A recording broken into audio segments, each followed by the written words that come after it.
Good afternoon. The Prime Minister has addressed some of the difficulties faced in his first 3 months in office, describing them as choppy days. Sir Keir Starmer has faced criticism over the acceptance of political donations and the salary of his former Chief of Staff, Sue Gray. He also distanced himself from comments made by the Transport Secretary over a prospective UK investor. He was speaking to our political editor, Chris Mason, on the BBC's Newscast podcast. And you can listen to the full interview with the Prime Minister on Newscast. It's available now on BBC Sounds.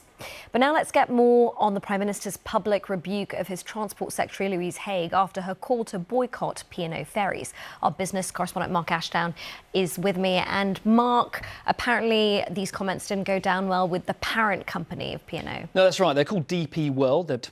Mark, thank you for that. Our business correspondent Mark Ashdown there. Now, in northern Gaza, the Hamas-run health ministry says 49 Palestinians have been killed after the Israeli military intensified its operation there.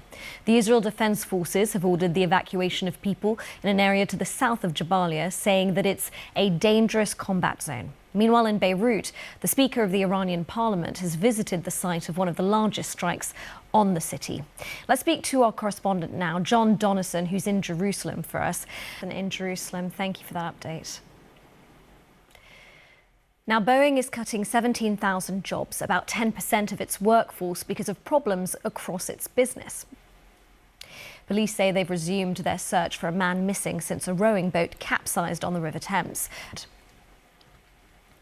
Now, a recent review into the state of the NHS in England found, among other things, that spending on equipment and buildings was vital to boost its productivity. As overall waiting lists remain high, Chase Farm Hospital in North London, which has seen significant investment, has introduced a novel approach to carry out more operations. Our health editor, Hugh Pym, has been to find out more.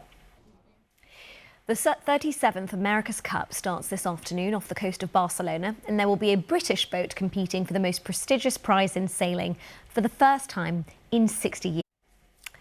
Tonight will be one of the last chances to view what's been dubbed the Comet of the Century, as it won't be travelling past Earth again for another 80,000 years. That's all from me, Azadeh Moshiri, but there's plenty more on the BBC News website. The next news on BBC One is at 5:15. Bye for now.